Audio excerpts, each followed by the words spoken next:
In this lesson, we are going to put together everything we learned from the previous two videos for this lesson and add and subtract fractions.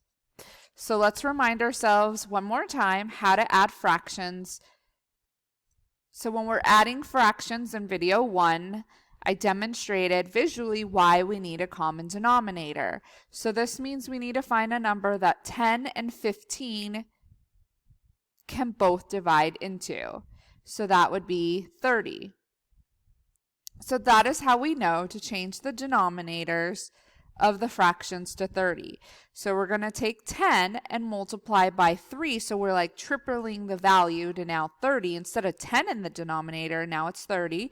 And we have to do the same thing to the numerator because we want this fraction to now have a 30 in the denominator, but we want the value of this fraction, 21 over 30, to still be 7/10.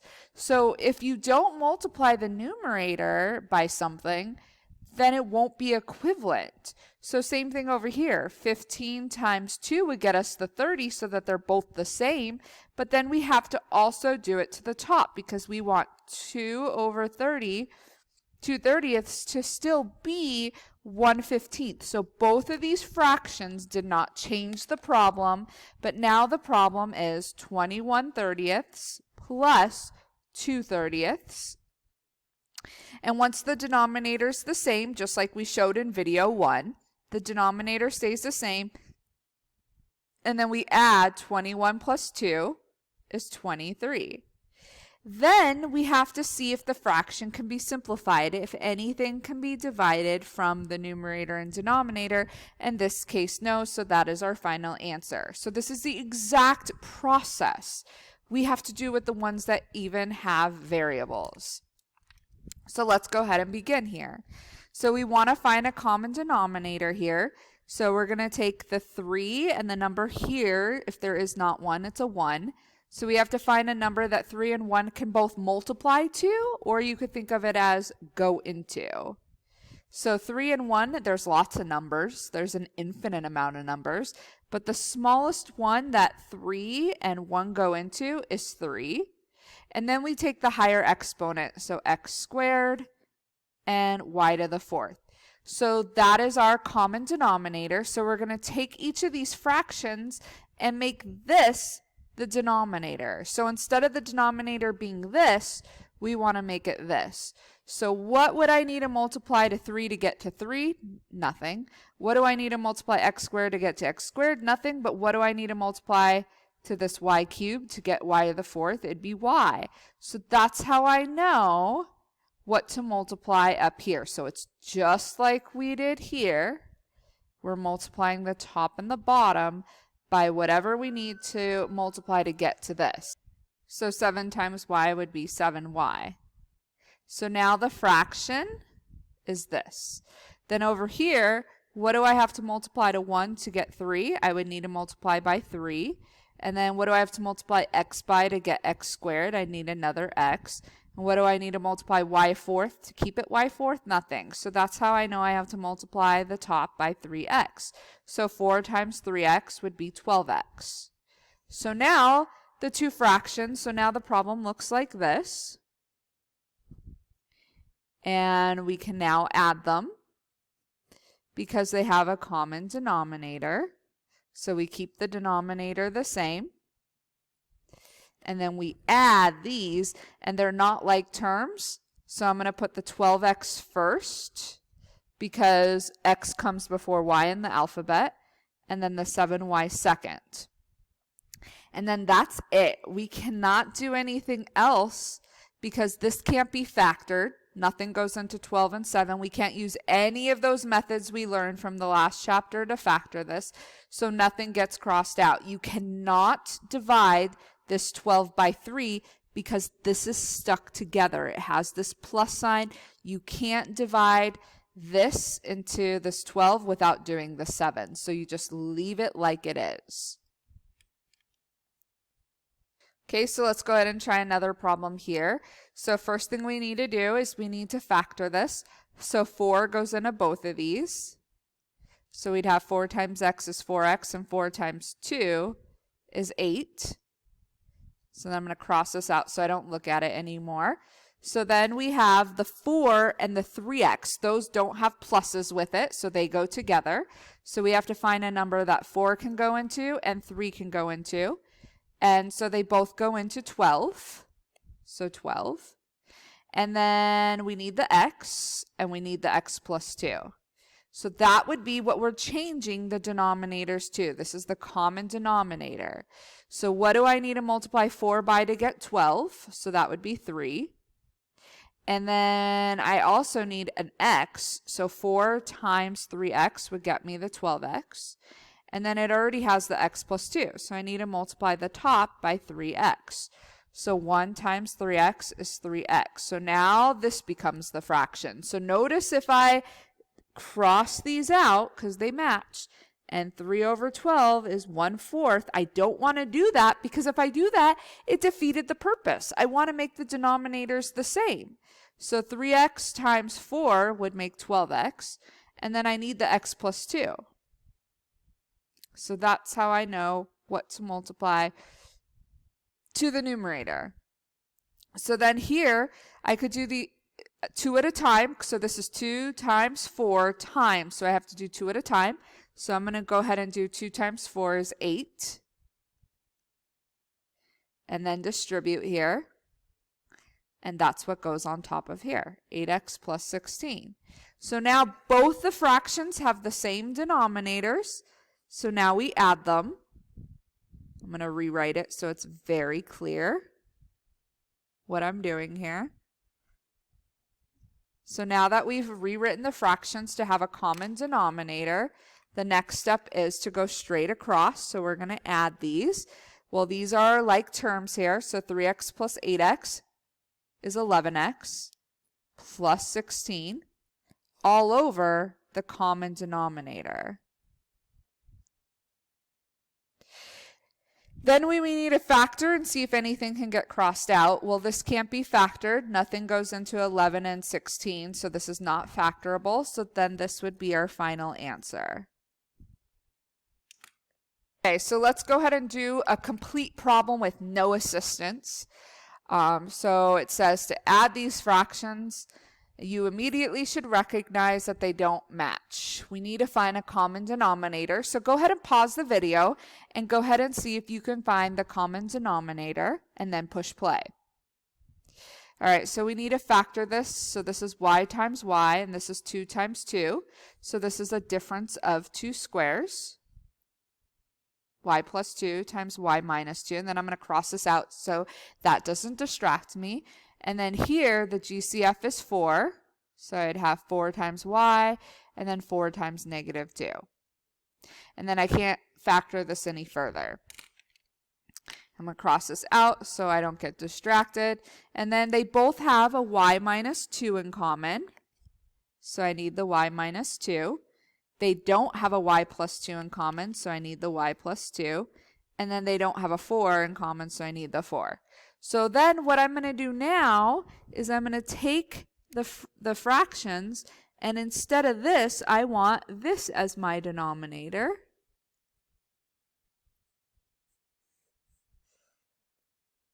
Oops.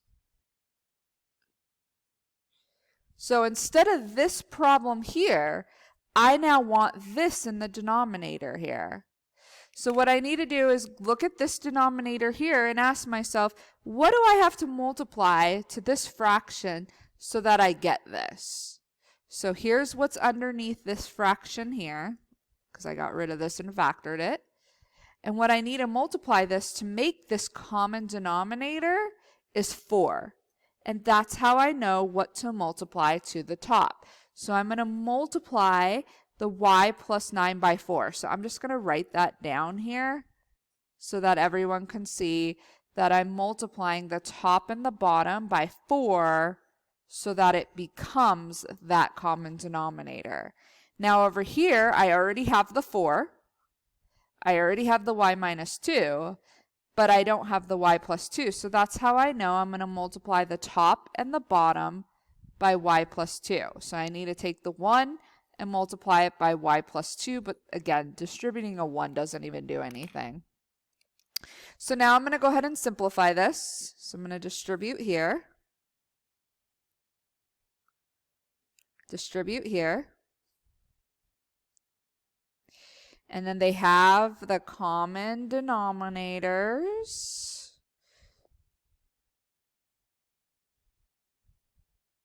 Okay, so I rewrote this problem so that they have the same denominators. So then we can add straight across because these match. So you keep the denominator the same once they're the same. And then we can combine the like terms here. So we would get 5y, and then 36 plus 2 is 38.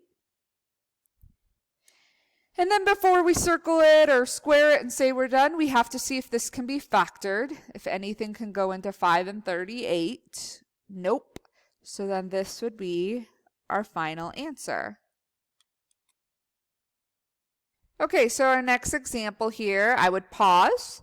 Try to see if you can find the common denominator, the least common denominator on your own, and then push play when you're ready. Okay, so here the GCF is x, so I'm going to factor it. So x times x is x squared, and x times negative 1 is negative x. So I'm going to cross that out. So I put it in factored form. And then they both have an x in common.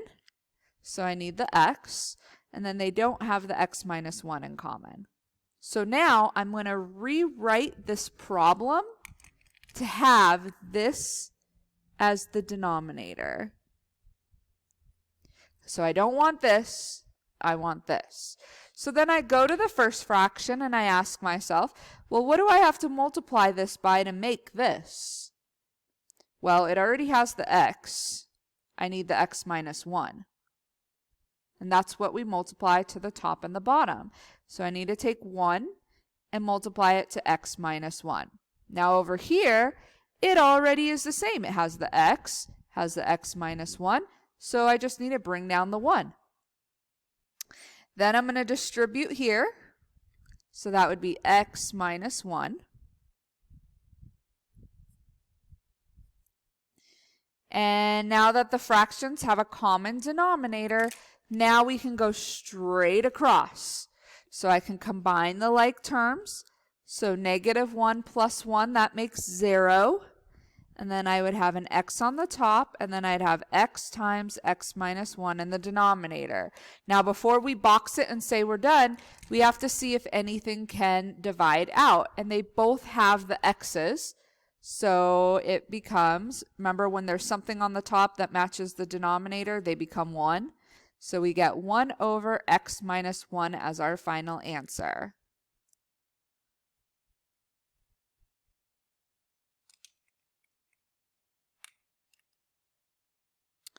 Okay, so I would go ahead and pause the video for the next one, see if you can find the common denominator first, and then push play. So to factor this one, we have to think of what multiplies to negative 20.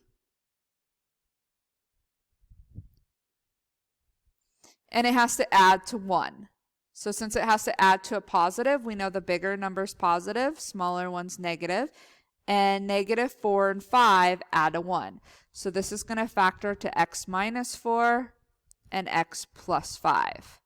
And then I'm going to cross this out so I don't get confused by it. Now this one here, we're going to make the rainbow. We have to find what multiplies to negative 8.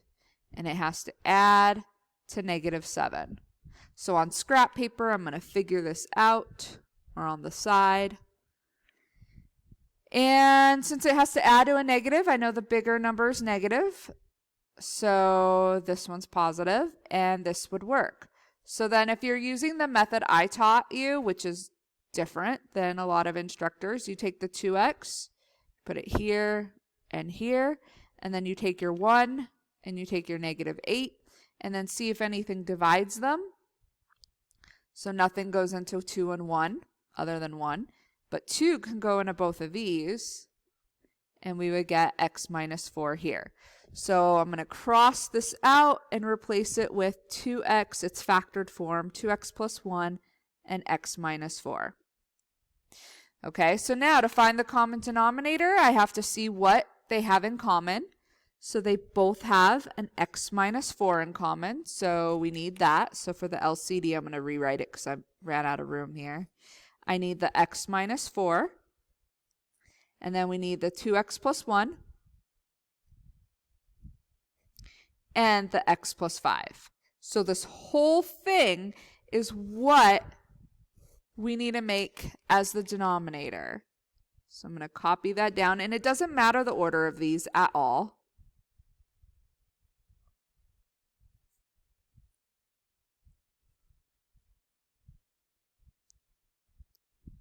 Okay, so that is our goal, to have a common denominator. We don't want these, we want these. So I look here, and it has the x minus 4 and the x minus 4. It has the x plus 5, but it doesn't have this. So that's how I know I'm going to multiply the top and the bottom by 2x plus 1. So I'm going to have an x plus 2 being multiplied with a 2x plus 1. Now you're not going to cross these out. If you cross these out, then they don't match. It defeats the purpose. So don't cross those out. No, not good. Okay, over here we have the 2x plus 1 and the 2x plus 1. We have the x minus 4 and the x minus 4, but what it needs to be multiplied by is this x plus 5. So that's how I know what I need to multiply the top and the bottom by. So I have the 3x and then the x plus 5. Okay, so now we have a bunch of simplifying to do here. So we're going to go ahead and FOIL this. So this is x times 2x. That's 2x squared. And then x times 1 is x. 2 times 2x is 4x. And 2 times 1 is 2. And then we combine the like terms. So we have 2x squared plus 5x plus 2.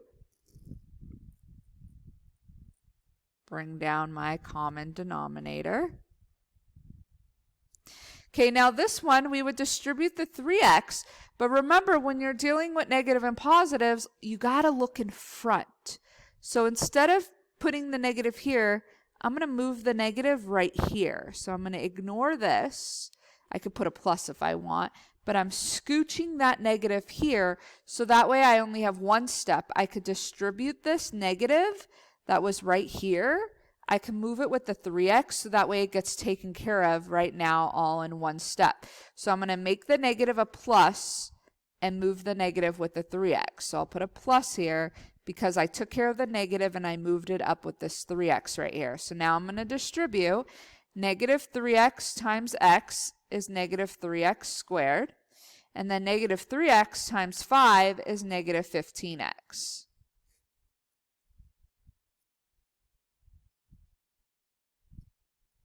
So these problems require a lot of steps, a lot of work. So it's very important on an exam to show all your work. So if you make one little mistake, you could still get some partial credit here. So now that they have common denominators, then we can combine our like terms here, because now it's a plus sign since I moved the negative up with the 3x. If you didn't do that, then you would have to distribute the negative. So since I already did that, I could just combine the like terms. So these two make negative x squared, and then this one and this one make negative 10x, and then we just have the 2 all over x minus 4, 2x plus 1, and x plus 5. Now, the very last step is to see if this can be factored so that things can cross out. Well, the only thing I could do over here is I could take out the negative. So it would just change all the signs. So the minus to a plus, the plus to a minus.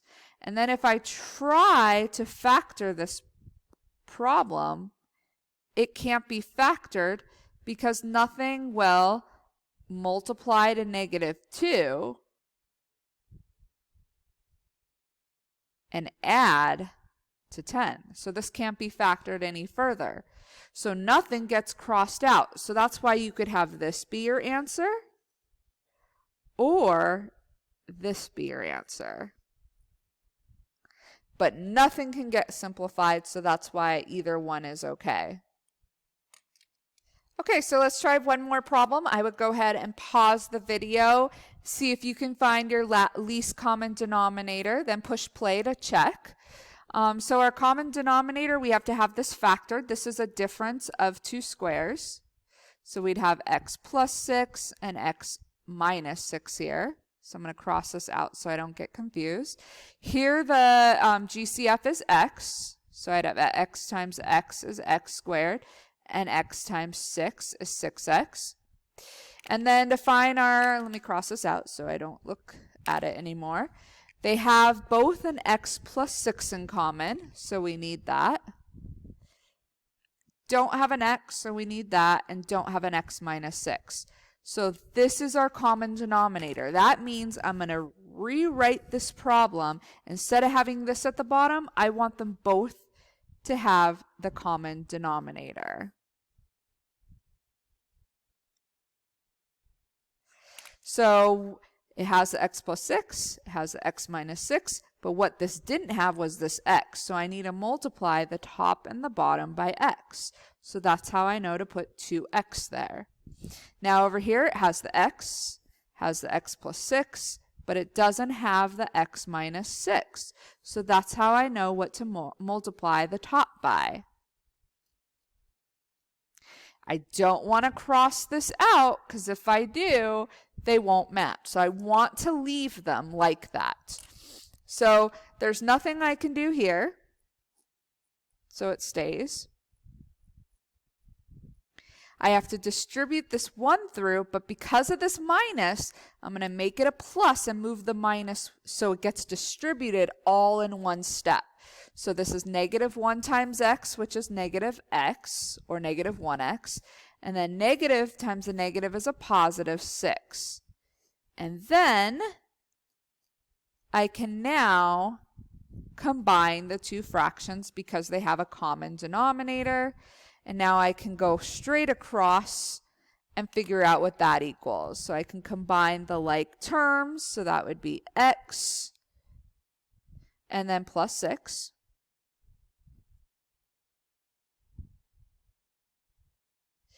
And then the very last step, this can't be factored, but they're together and those match. So this makes 1 right here. So I have 1 over an x and an x minus 6. So this would be our final answer. So to recap, when you are adding or subtracting fractions, you have to find a common denominator, so the denominators need to be factored. Then step 2, so this is step 1. Step 2 is you have to make the denominators the same, so rewrite. Then step 3 is you just combine the two. And then step 4 is to see if you can simplify the fraction in the end by factoring the numerator and the denominator is already factored. So see if anything can get divided out.